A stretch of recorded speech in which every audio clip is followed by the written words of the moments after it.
সেই দিন প্রদ্যুম্ন কুমার সাই প্রসেনজিৎ চ্যাটার্জিকে দেখে রীতিমতো স্তম্ভিত হয়ে উঠেছিলেন।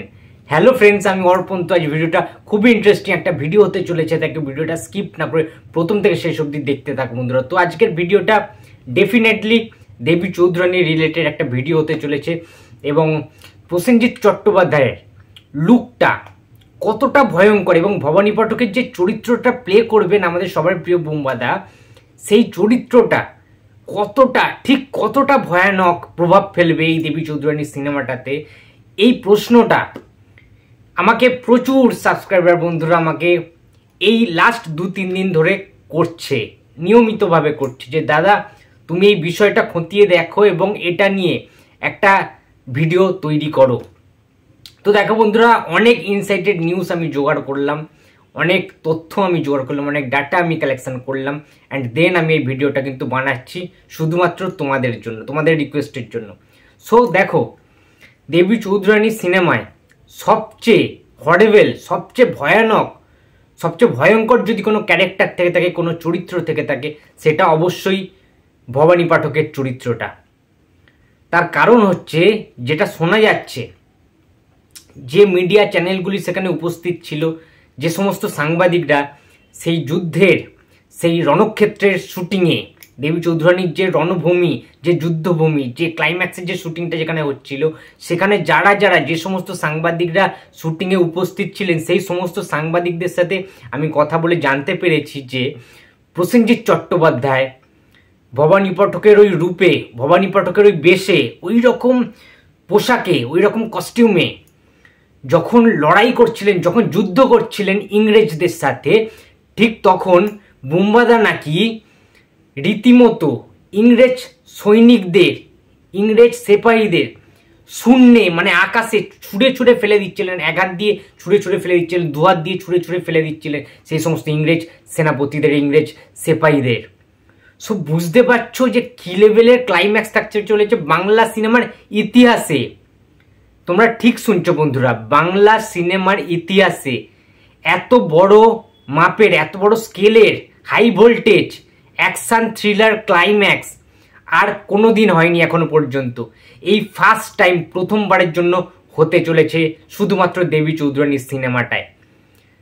এইটা শুনেই না একটা গুজবাম্পস দিচ্ছে আলাদা। যখন আমি সাংবাদিকের কাছ দিয়ে শুনলাম, সাংবাদিকরা আমার একটা কথা বললে যে বুম্বাদাকে দেখে মনে হচ্ছে না যে বুম্বাদার 60+ এজ, বুম্বাদার যে আজকে 61 বছরের ওপরে বয়স হয়ে গেছে, বুম্বাদার চেহারায়, বুম্বাদার আবভাবে, বুম্বাদার ভঙ্গিমায়, বুম্বাদার বডি ল্যাঙ্গুয়েজে একটুখানির জন্য সেটা প্রকাশ পায়নি। তোমরা ছবিটা দেখতে পাচ্ছ যে বুম্বাদার এক্সপ্রেশনটা, একটা মানুষের তো বয়সের ছাপ পড়ে কোথাও গিয়ে, একটা বয়স তো বেড়েছে বুম্বাদার, বাট সেটা কি বোঝার জো আছে? আমরা কি কেউ বুঝতে পারছি যে বুম্বাদার এতটা বয়স, বুম্বাদার এতটা বয়স্ক একজন মানুষ? এটাই বোধহয় বিশেষত্ব প্রসেনজিৎ চট্টোপাধ্যায়ের, এটাই হয়তো আমাদের মিস্টার ইন্ডাস্ট্রি প্রসেনজিৎ চট্টোপাধ্যায়ের একটা সিগনেচার স্টাইল, সিগনেচার সাইন।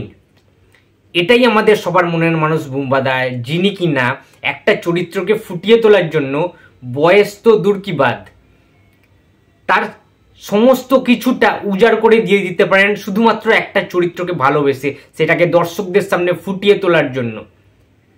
আমি অবাক হয়ে যাচ্ছি সত্যি কথা। সাংবাদিক যারা, মানে বন্ধুরা, দাদা দিদিরা যারা ছিলেন ওখানে, তারা একটা কথা বলছেন যে সিরিয়াসলি তাদের এজ তো অনেক কম, যারা সাংবাদিকরা বেশিরভাগ গেছিলেন বুম্বাদার এজের তুলনায় তারা কিছুই না, তারা অনেক জুনিয়র বুম্বাদার থেকে। বাট বলছে তারা নাকি রৌদ্রে, এই গ্রীষ্মের দাবদাহে, এই গরমে তারা রীতিমতো শুটিং দেখতে দেখতে হাঁপিয়ে গেছেন। সেখানে বুম্বাদার দাপটের সাথে প্রসেনজিৎ চট্টোপাধ্যায় অভিনয় করছেন, ইংরেজদেরকে রীতিমতো শুয়ে ফেলে দিচ্ছেন, ছুঁড়ে ফেলছেন এবং একজনকে কেটে রেখে দিচ্ছেন। যে সিনসগুলো আছে তোমরা জাস্ট সিনেমা হলে যদি দেখো না, হল ফেটে যাবে জাস্ট।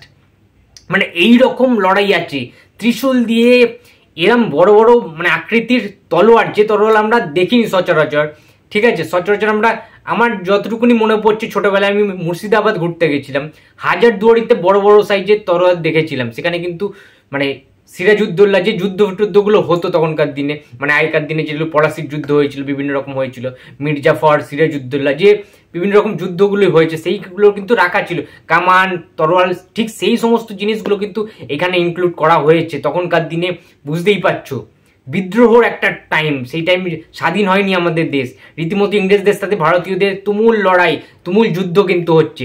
সেই যুদ্ধক্ষেত্রে কিভাবে ভবানী পাঠক, এই ভয়ঙ্কর ভবানী পাঠক কিভাবে দেবী চৌধুরানীকে সহায়তা করবে, সাহায্য করবে, প্রশিক্ষণ দেবে একজন এইরকম দস্যু হয়ে ওঠা, এরকম ডাকাত রানী একজন হয়ে ওঠার যে বিষয়বস্তু, যে ইতিহাসটা, সেই ইতিহাসটা কিন্তু পুরোপুরি উঠে আসবে। এবং এই রকম যুদ্ধের সিনেমা আমরা কোরিয়ান সিনেমায় দেখেছি, আমরা হলিউডে দেখেছি, আমরা দক্ষিণী বিভিন্ন সিনেমায়, সাউথের সিনেমায় দেখেছি।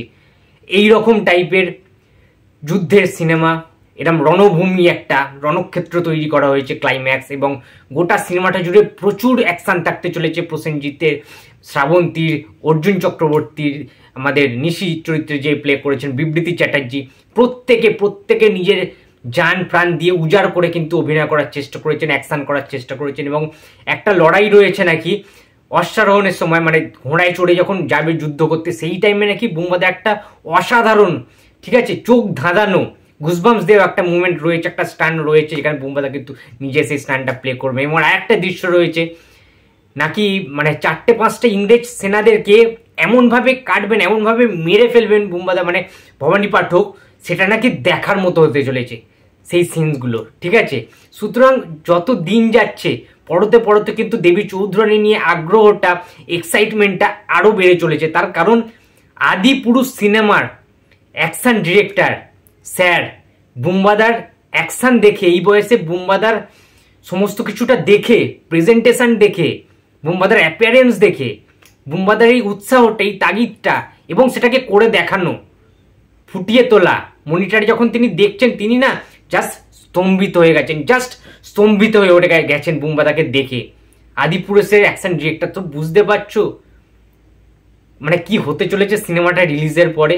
বুম্বাদা নিজের সবটুকু নিকড়ে দিয়েছেন এই চরিত্রকে ফুটিয়ে তোলার জন্য, এবং এক্সপ্রেশন আউটস্ট্যান্ডিং হরেবল লাগছে, ঠিক আছে, ভয়ঙ্কর এক্সপ্রেশন লাগছে বুম্বাদার, যেখান দিয়ে রক্ত পড়ছে বুম্বাদার মুখ থেকে আমরা দেখতে পাচ্ছি, ওইরকমভাবে রুদ্রাক্ষ জড়ানো, মানে কি বিভৎস লাগছে বুম্বাদাকে। সিরিয়াসলি ভবানী পাঠকের চরিত্রে বুম্বাদা ছাড়া, ভবানী পাঠকের চরিত্রে প্রসেনজিৎ চট্টোপাধ্যায় ছাড়া আর কোনো অভিনেতাকে মানাতো না, তারা পারতেন না করতে। এতটা এনার্জেটিক হয়ে ওঠা এই গরমে অভিনয়, টানা অভিনয়, এবং যেটা আমি শুনতে পেয়েছি এই ছবির জন্য, ভবানী পাঠকের চরিত্রটা ফুটিয়ে তোলার জন্য বুম্বাদা নাকি টানা 18 ঘন্টার মতো কিন্তু জিম সেশনে কাটিয়েছেন। বুঝতে পারছো এই চরিত্রটার জন্য কতটা বডি ওয়েট বাড়িয়েছেন বুম্বাদা, কতটা স্ট্যামিনা, কতটা ওয়েট বাড়িয়েছেন, কতটা মাসেল পাওয়ার বাড়াতে হয়েছে তাকে। তো হ্যাটস অফ টু ইউ বুম্বাদা, ঠিক আছে, তুমি ছিলে, তুমি আছো, এবং তুমি থাকবে সারা জীবন। তাই জন্য আমরা প্রচণ্ড হ্যাপি। তুমি যতদিন আছো ইন্ডাস্ট্রি আরও ভালো ভালো সিনেমা উপহার পাবে, তুমি সাধারণ মানুষকে, তোমার কোটি কোটি দর্শককে আরও বেশি ভালো উপহার দেবে, ভালো ভালো সিনেমা উপহার দেবে। এবং তোমার এই কামব্যাকটা দরকার ছিল, তোমার এই অ্যাকশন রূপে, অ্যাকশন আভাতারে, মাস অ্যাকশন রূপে ফিরে আসাটা কিন্তু জাস্ট সময়ের অপেক্ষা ছিল। আমি এর আগে বহু ভিডিওতে আমার সাবস্ক্রাইবার বন্ধুদের বলেছি, তোমার যারা ফ্যান্সরা রয়েছে আমার সাবস্ক্রাইবার, তাদেরকেও রিকোয়েস্ট করেছি একটু ধৈর্য ধরো, বুম্বাদা আসছে, এবং দেবী চৌধুরানীটা বোধহয় শুরু হলো, ঠিক আছে, যেইভাবে অ্যাকশন আভাতারে কাম ব্যাক করা। তার মানে আমরা কিন্তু ভুলে গেলে চলবে না যে বুম্বাদা একটা টাইমে অ্যাকশন আভাতারে দারুণ দারুণ সিনেমা আমাদের উপহার দিয়েছিলেন। তো অ্যাকশন কিং বুম্বাদা ইজ ব্যাক, এবং ভবানী পাঠক একটা নতুন ইতিহাসের সাক্ষী রেখে যাবে বলে আমার ধারণা, এবং প্রসেনজিৎ চট্টোপাধ্যায় ভবানী পাঠকের জন্য একটা ইতিহাস তৈরি করে দিয়ে যাবে, এটা একদম এস্টাবলিশ হয়ে যাবে। তো নতুন ইতিহাস রচনা হবে, নতুন রেকর্ড সৃষ্টি হবে, এবং নিজের রেকর্ড নিজেই ভাঙবেন Prosenjit Chattopadhyay, Srabanti and entire team of Debi Chowdhurani. ধন্যবাদ জানাবো সুব্রজিৎ মিত্র স্যারকে এত ভালো করে সিনেমাটাকে বানানোর জন্য। এবার অপেক্ষায় রয়েছি নেক্সট কিছু আপডেটেড দেবী চৌধুরানী রিলেটেড, টিজার, ট্রেলার, আরও পোস্টার। তো সব কিছুর জন্য জাস্ট ওয়েট অ্যান্ড সি। এবং আমি আমার চ্যানেল থেকে যথেষ্ট প্রমোট করার চেষ্টা করছি, যথেষ্ট প্রচার করার চেষ্টা করছি, যথেষ্ট দেবী চৌধুরানীর রিলেটেড এক্সক্লুসিভ সমস্ত আপডেট আমি দেওয়ার চেষ্টা করছি তোমাদেরকে। তো ভিডিওটা ভালো লাগলে লাইক, কমেন্ট অ্যান্ড শেয়ার করতে ভুলো না। যদি চ্যানেলে নতুন হয়ে থাকো তো প্লিজ সাবস্ক্রাইব করে দিও। তো দেখা হচ্ছে আবার পরের ভিডিওতে। তো টাটা।